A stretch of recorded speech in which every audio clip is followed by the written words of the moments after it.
Hello વિદ્યાર્થી મિત્રો, એજ્યુકટેકનો ચેનલમાં આપનું સ્વાગત છે.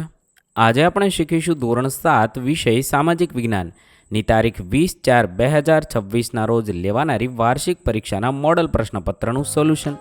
વિદ્યાર્થી મિત્રો, આ પ્રશ્નપત્ર માત્ર નમૂનારૂપ છે. તેના આધારે તમે પરીક્ષાની તૈયારી કરી શકો છો. તો ચાલો જોઈએ મોડલ પ્રશ્નપત્રનું સોલ્યુશન.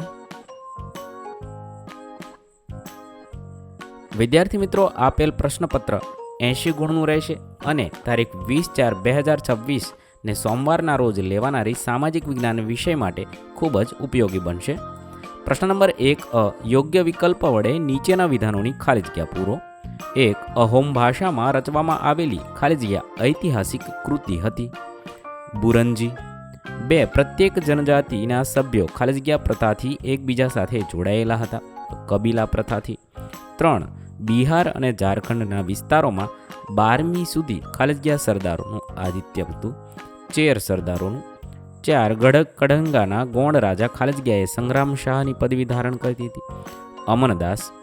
5. પશ્ચિમ હિમાલયમાં ખાલી જગ્યા જનજાતિની વસ્તી જોવા મળે છે. ગદ્દી ગડરિયા. ત્યારબાદ પ્રશ્ન નંબર 1b બંધ બેસતા જોડકા રચો. 1. બંગડી અને સૌંદર્ય પ્રસાધનોના વેપાર સાથે કઈ જાતિના લોકો જોડાયેલા છે? 4 ઓપ્શન આપેલા છે. સાચો જવાબ થશે એ કાંગસિયા જાતિના લોકો. 2. વણજારાનો પોઠોનો સમૂહ બીજા કયા નામે ઓળખાય છે? જવાબ થશે બી ટાંકુ. 3. ગુજરાતમાં વિમુક્ત જાતિઓ પૈકી દેવી પૂજક જાતિ માટે કયું વિધાન લાગુ પડતું નથી?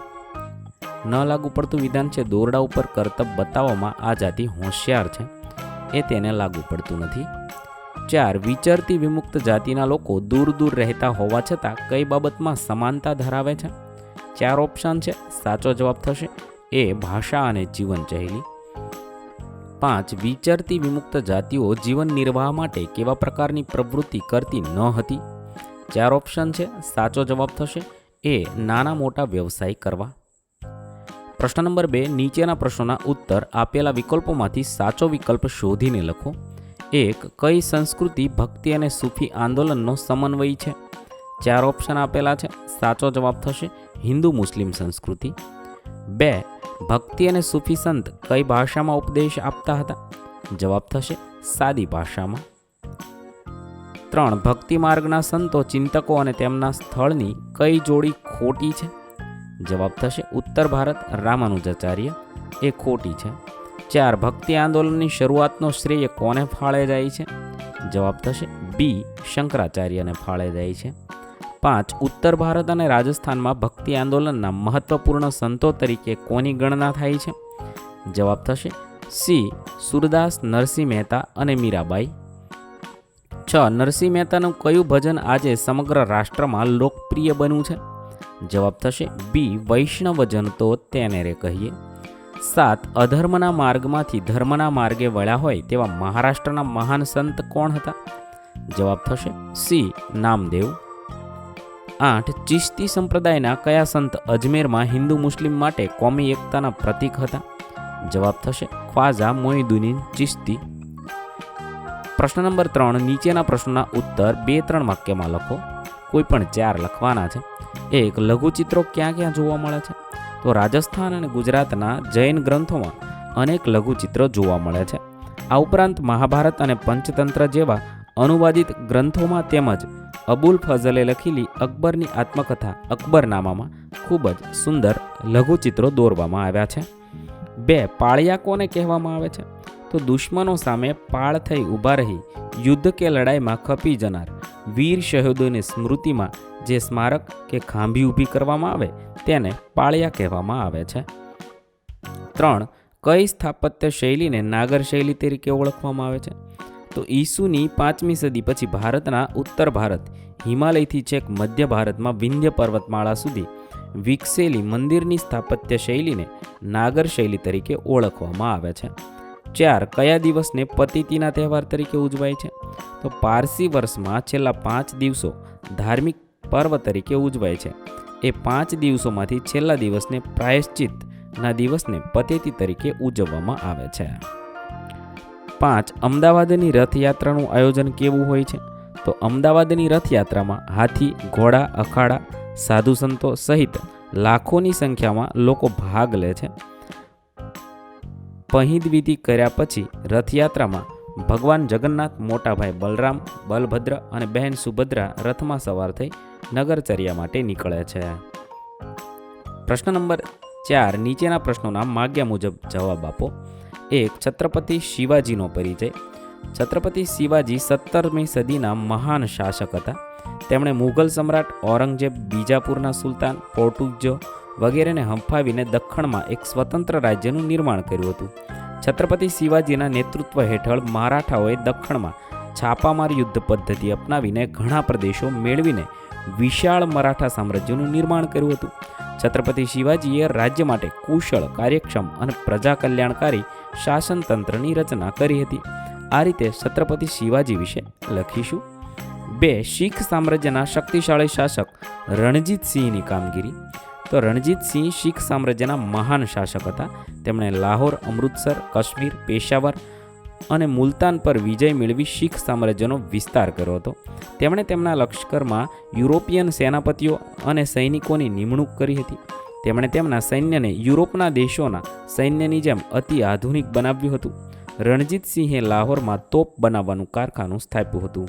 આ રીતે રણજીતસિંહ વિશે લખીશું. 3. બાલાજી વિશ્વનાથનો પરિચય આપો. છત્રપતિ શાહુના અમલ દરમિયાન રાજ્યની બધી સત્તા બાલાજી વિશ્વનાથ પાસે હતી.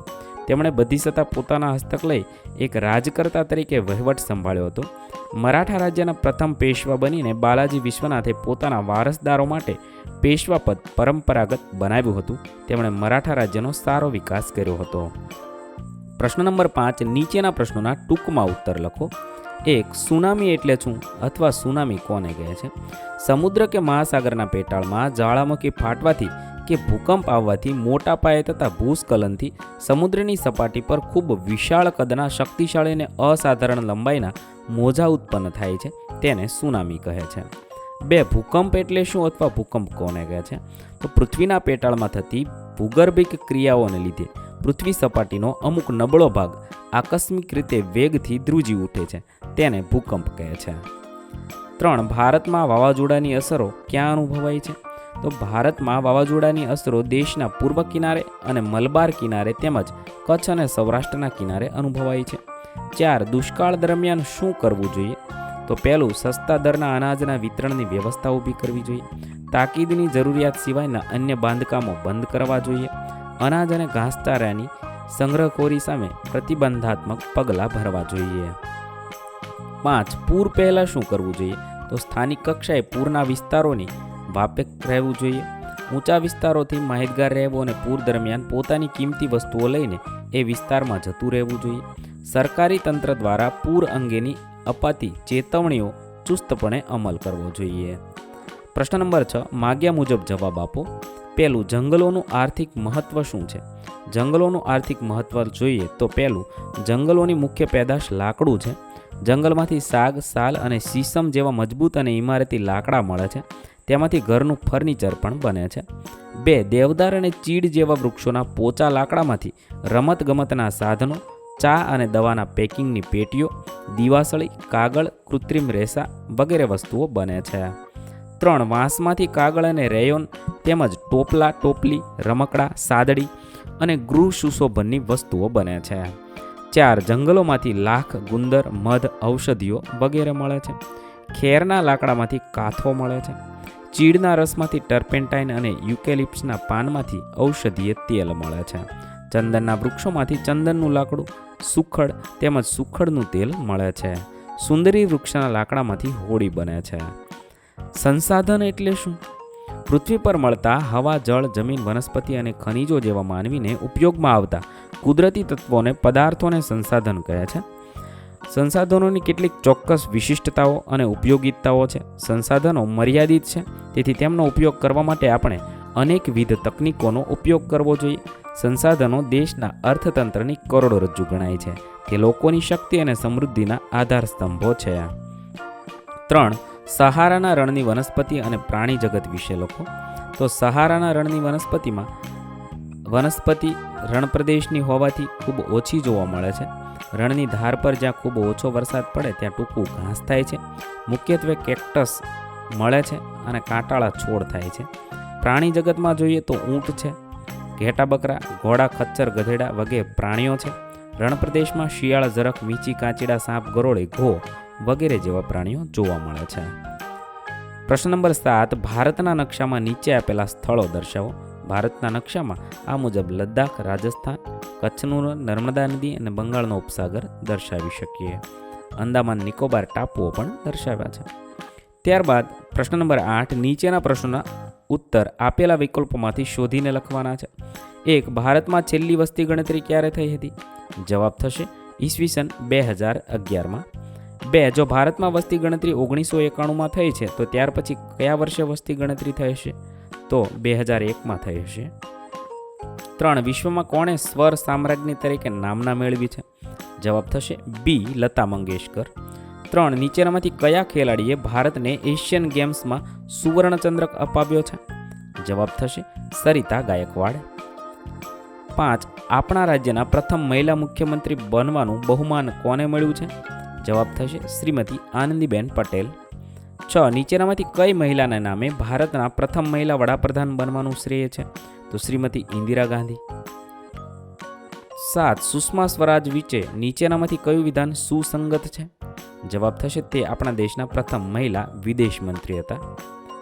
8. સરિતા ગાયકવાડને નીચેનામાંથી કયું વિધાન લાગુ પડતું નથી? તો તે ખેલ મહાકુંભની બ્રાન્ડ એમ્બેસેડર છે, તે એને લાગુ પડતું નથી.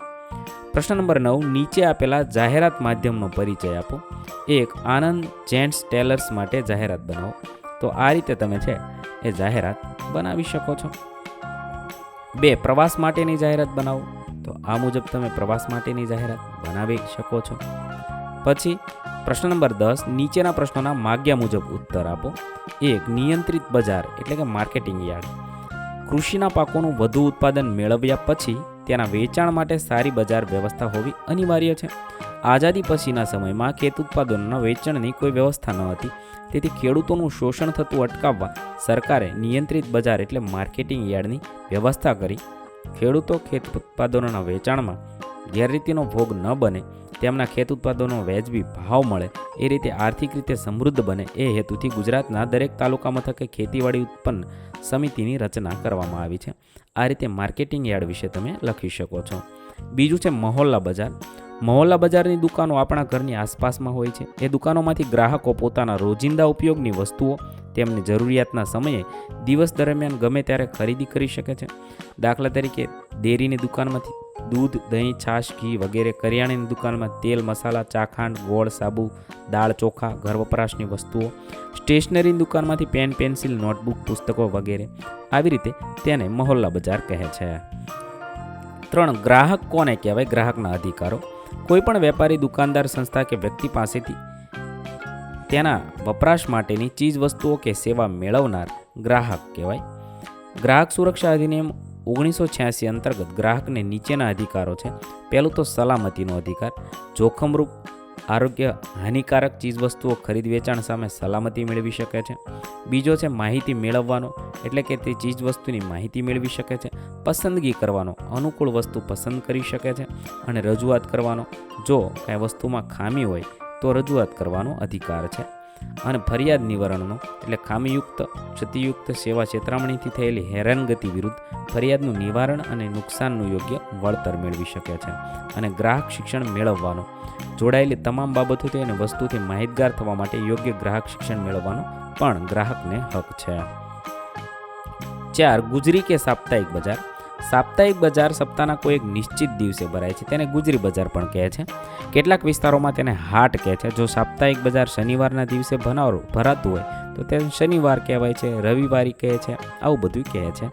તો તેને ગુજરી કે સાપ્તાહિક બજાર કહે છે. વિદ્યાર્થી મિત્રો, સૌને પરીક્ષા માટે બેસ્ટ ઓફ લક.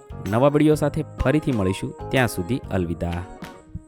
વિદ્યાર્થી મિત્રો, આપેલા વિડીયોની જો તમારે પીડીએફની જરૂર હોય તો તમે આપણી એપ્લિકેશન સ્માર્ટ સાથી પરથી મેળવી શકશો. વિદ્યાર્થી મિત્રો, આપણી એપ્લિકેશન સ્માર્ટ સાથી પ્લે સ્ટોરમાં આવી ગઈ છે, જેની અંદર તમે બધા વિભાગ જોઈ શકો છો. તેની અંદર વિવિધ ધોરણ છે. ધોરણ ઉપર ક્લિક કરતાં વિવિધ વિષય ખુલશે. વિષય ઉપર ક્લિક કરતાં તેની અંદર આવતા પાઠ ખુલશે. તેની અંદરથી તમે પાઠ્યપુસ્તક પણ ડાઉનલોડ કરી શકો છો. તેની અંદર આપેલા પાઠમાં ક્લિક કરતાં તમે પાઠની પીડીએફ, સ્વાધ્યાયની પીડીએફ, સ્વાધ્યાયન પોથીની પીડીએફ, પાઠના વિવિધ વિડીયોઝ, સ્વાધ્યાયના વિડીયોઝ, સ્વાધ્યાયન પોથીના વિડીયોઝ બધું જોઈ શકો છો અને ડાઉનલોડ પણ માત્ર એક ક્લિકમાં કરી શકો છો. વિદ્યાર્થી મિત્રો, આપણી એપને સપોર્ટ કરજો, ડાઉનલોડ કરજો